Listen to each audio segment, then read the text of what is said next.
Critique is going to be entitled Not Left Enough. The framework. Capitalism has existed for several thousand years. It dates back to roughly the institution of agrarian society shortly after we transitioned from being hunter and gatherers as a species.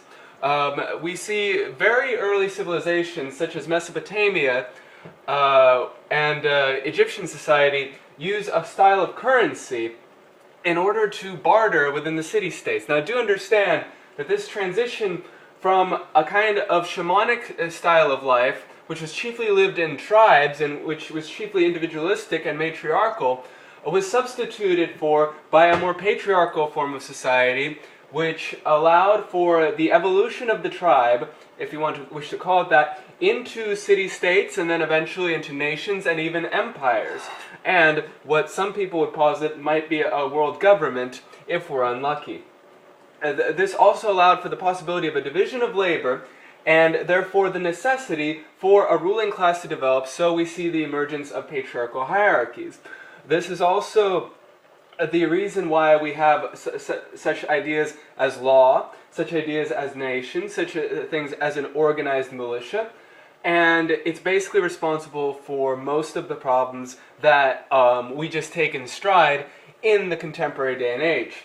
Currency is basically, was always a form of control.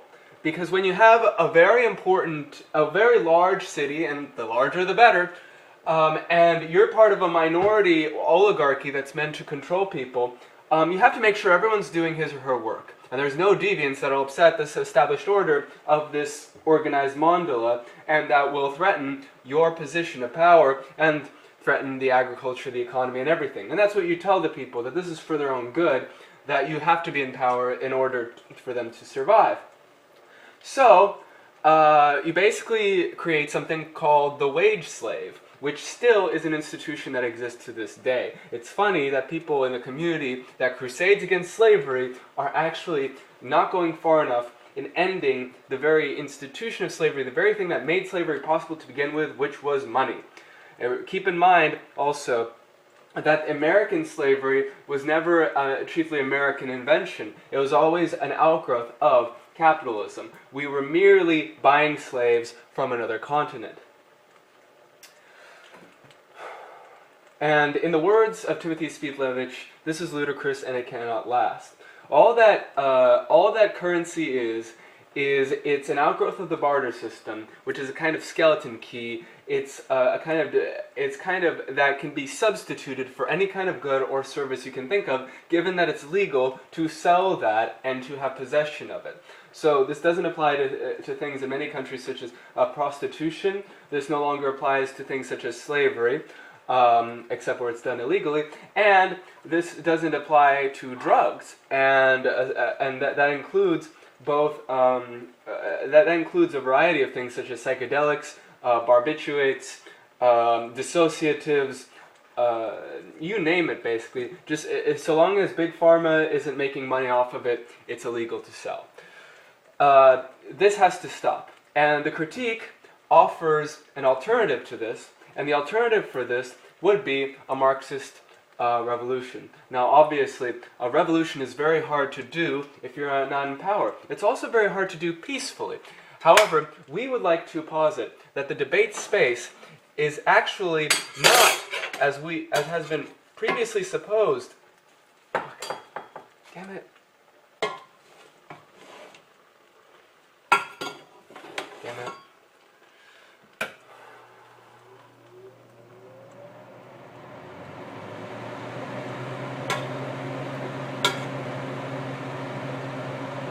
It's not a competitive arena, but it's in fact a think tank for the spreading of progressive social ideas such as Marxism. Therefore, the person who should win the round is supposed to be the one who can provide the best argument for, or the best alternative for a capitalistic society. And our alternative is going to be that of creating a resource-based economy. Now, obviously, because critique is non-fiat, we don't have to actually go into the specifics of what a resource-based economy would look like. um, because as though we had the necessary power to do so. What is sufficient to say, though, is that individuals such as Jacques Fresco of the Venus Project have been masterminding and engineering what a resource-based economy would look like for at least 75 years. And this is our alternative. This solves for several impacts.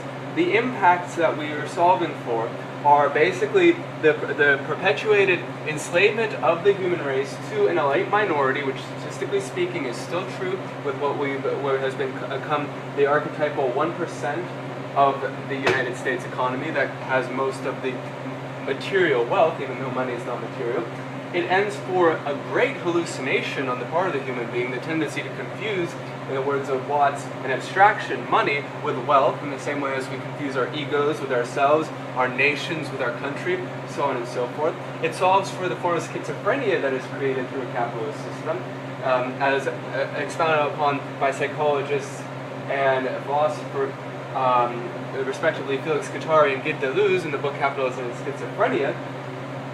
It also solves against any potential possibility of a kind of institution of fascism within the United States, because fascism was actually developed out of capitalism by Mussolini, and there's a looming threat of us living in a terror state right now, which is being engendered by the decision of human beings to surrender their freedoms for a sense of individual security. Yet this individual sense of security is, as Michel Foucault pointed out, derived from constructs of power such as capitalism. The isolated individual is a function of the capitalist system because every one of us is assigned from the moment that we're born an individual birth certificate that will ultimately be linked to an individual bank account or to an individual set of social media outlets and an individual set of criminal records, an individual set also of police reports and of job histories and job descriptions, which are supposed to help us through the social narrative of the economic ladder.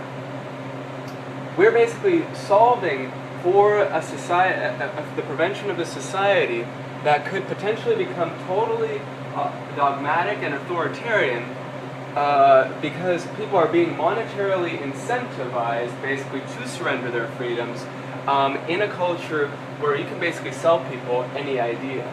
And we say that this takes precedence over all other ideologies because ideologies obscure our view of things and are very skewed by individual monetary interests and corporate monetary interests.